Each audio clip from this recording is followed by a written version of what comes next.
Hey guys, so I have no idea what I'm doing, obviously. I get a lot of questions about how I have time to run a YouTube channel with a small toddler. So I thought I would make a video about how I run a YouTube channel with children. When I first had my baby, I was completely overwhelmed. I felt anxious. The first whole year was a complete struggle. So it's going to be an adjustment period no matter if it's your first, second, third, fourth, or fifth, or 10th child. It's going to be an adjustment. Now I only have one kid, but these are things that I implemented in order to blog, run my YouTube channel, and still be creative because it heals my soul. Like, I'm a mom, I'm a full-time mom, and I love being a mom, but not everyone can do something all the time or you get really drained. So you need breaks, and I'm an extrovert. So if you're an introvert, this may be different for you, but I need an outlet, something. I like planning and doing things and being busy, and this gives me something to do and plan and be busy with, and to be an extrovert even when I'm at home, something that I can look forward to. I'm not sure if any of this is making sense, but it was a priority to me.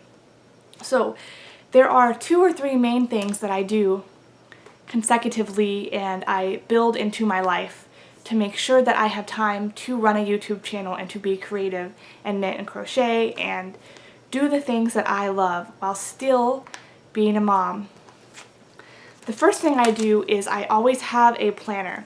Now I have a separate planner for my creative business than I do for like scheduling appointments and doctor visits and like friend things. And that's because I want this to be in my creative area. I don't want to have to go search for it and just to be dedicated. So I put pictures of my son and my husband on this one. And this is the Erin Conran planner. But let me show you. So what I do every month, there's a big month page where it has every month. So right now it's January, so I'm working on February's videos right now. So I'll write down all my video ideas and all my blog post ideas. And then, since it's January, every week I'll make 2 videos. And when I make the video, I put a pink line that I filmed it. And then when I upload and schedule the video, I put a black X over it.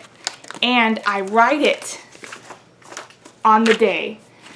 So the way I like these planners, it has these bars up here, which I use to write down like knitting instructions, and if I'm knitting every day, I'll write down my what row I'm on here.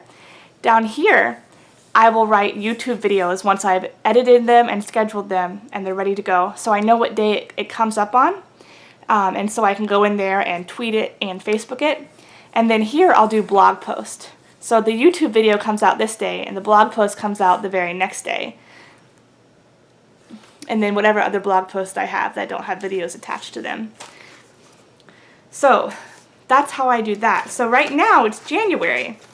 So yesterday was my birthday, so I put a little flower here. I also knit row 46. Only knit 1 row for this hat pattern I'm doing. And I knit row 47 and 48 today already. So I write down the rows here to keep track.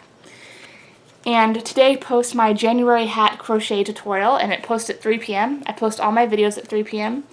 And tomorrow, I wrote it down on the wrong day, but tomorrow the blog post will post on my blog for 7 a.m. So you need to be really organized, especially when you have kids. And for me, I needed it to be separate so that it's not cluttered up with like, oh, I have an appointment on this day, or so downstairs I have a completely separate just wall calendar while I'll write down appointments and everything. The second thing that was really, really eye-opening is when my son started to nap.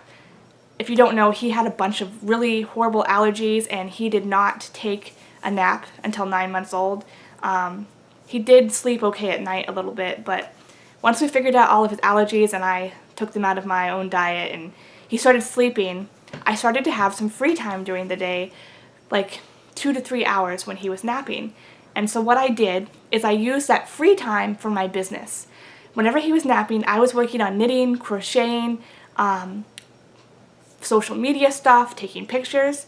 And when he was awake, I would have him with me when I did household chores. So what I do is I do the dishes in the morning when I feed him breakfast. So I'll put him in his high chair, and then I'll do the dishes while he eats breakfast. I eat breakfast before he wakes up. And I'll do laundry throughout the day. I will clean while he plays. So I make sure to do all those chores while he is with me. And that helps me have those free time hours of his nap so that I can make content every day. It's really hard to film with him awake and everything. I do film with him awake sometimes, but it's hard, and I feel a little bit guilty about it a little bit because I feel like I should spend time with him. I do make sure that I spend time playing one-on-one with my son, that I make eye contact with him, that I still am his mother, because that is my first and foremost desire, is to be his mother. But I still can have time to throw myself into what my passions are. Like, he's going to grow up and be 18 and move away and get married maybe and have a whole life all to himself. And I'll have more time to do the things that I'm interested in, but I don't want to lose those things. And I'm still me. Even though I'm a mom, I'm still me. I'm still who I was before I had a baby. It's very complicated. And I still want to have more babies, and this might change. The third thing I do, and this is the most important one, is I give myself 4 hours a week. 4 hours a week where I hire a babysitter. The babysitter watches my son, and I get 4 hours to catch up and work on anything that I may have gotten behind on. Eventually, I hope my YouTube videos can pay for those 4 hours. I pay my babysitter $10 an hour, but right now my husband covers that just because he's my husband, he loves me, he knows this is something that's important to me, and he also knows that every person needs a break. You know, he gets a lunch break at work. He gets a lunch break at work. He gets breaks throughout the day. I deserve a break too, and we're willing to pay for it. We can't afford a babysitter all the time. I can't afford a nanny, but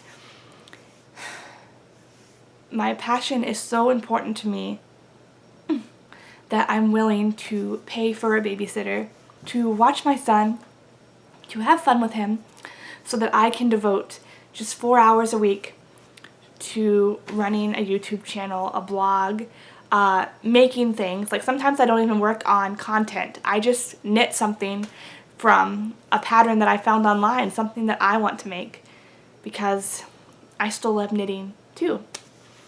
So yeah, I hope this video is helpful for you if you're expecting a baby, or you are going to be a stay-at-home mom soon and you still want to make time for your own passions and your own desires. And yeah, I'll see you guys later. Bye.